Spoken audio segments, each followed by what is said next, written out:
السلام علیکم ملګرو. لاهور قلندر کویټه ګلیډیټر له شکست ورکوجي ټول نه پیله تاسو له دې سایډ له دا ویډیو ښکاری د راشد خان استقبال وګورئ چې د لاهور قلندر کلاړیانو څومره ښکلی استقبال کړی دی. سپیشلی شاهین شاه افریدي، حارث رؤف شو، فخر زمان شو، دا څلور ور ډېر پاخه یاران دي چې ډېر ښکلی استقبال یې ولا هم کړی دی. راشد خان هم دای سره په دې ټیم کې په لاهور قلندر کې ډېر زیات خوشحال دی. راشد خان پرون لاهور قلندر ټیم جوین کړی دی. په ننني میچ کې ډېر ښه پرفارمنس هم وکړو د کویټه ګلیډیټر خلاف. جیسن روی چې کوم ښه فارم کې روانو او میچ ته ګټلو، ډېر تیز بیټینګ روان کړو، هغه بولډ هم کړ، یعنی ډېر ښه پرفارمنس راشد خان کړی دی. کویټه ګلیډیټر چې کوم د پی ایس ال 2023 سفر دی نو دا مله لږ مشکل غونډه ځکه ښکاري چې میچونه زیات بایله.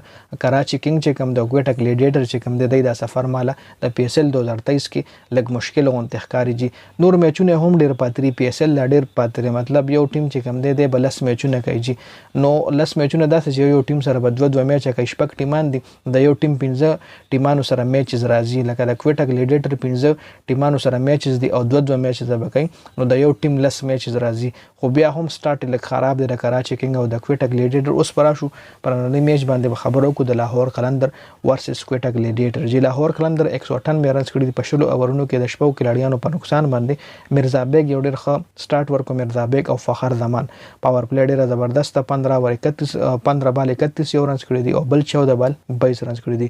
کامران غلام 17 بال 21 رنز کړي دي، شای هو 32 بال 47 رنز، طلعت 13 بال 26 رنز، رضا 16 بال 32 رنز. اخیره کې دوه ډېر ښه بیټینګ وکړو، سکور 198 لو رسولو. جی ډیوډ ویزا 4 بال 1 رنز او راشد خان 10 بال 11 رنز کړي دي.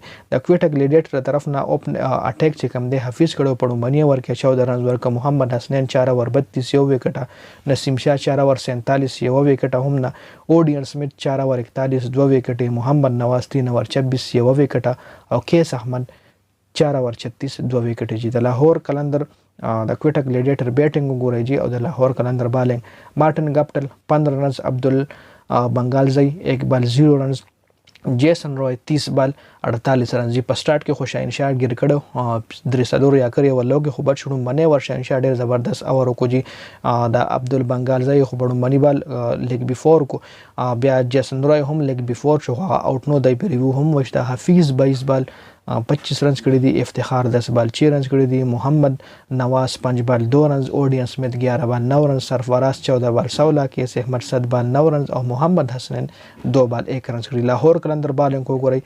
نن حارث رؤف ډیر زیات خراب شو، 3 اور 43 رنز او وکټ یو هم نشته. جی شاهین شاه افریدي 4 اور 22 رنز 3 وکټ، زمان خان 3 اور 18 0 وکټ، ډیوډ ویزا 4 اور 23 3 وکټ. جی راشد خان 4 اور 17 یو وکټه. جی سکندر رضا 1 اور 6 یو وکټه او حسین طلعت 1 اور 5 0 وکټ. جی دا لاهور قلندر بالینګ چې میچ لاهور قلندر وګټلو. جی او که تاسو لږ چرته پوینټ ټیبل خو مانو پوینټ ټیبل کې وتا تاسو معلوم شي چې په ټاپ باندې ملتان سلطان دی، په 2 نمبر باندې فلهر لاهور دی، په 3 نمبر باندې پېښور زلمی، په 4 نمبر باندې کراچي اسلام آباد یونایټډ او کویټه ګلیډیټر په 5 چي دي. جی کویټه ګلیډیټر سلور میچونو کې یو میچ ګټلې دی، کراچي کینګ په سلورو کې یو ګټلې دی. جی خو د کراچي کینګ زکه بره دی چې د رن ریټ خره. جی نو شاید غون د ویډیو ان شاء الله په نورو میچونو باندې بیا هم ډسکشن کوو. نو د ویډیو کتلو زیاته مننه.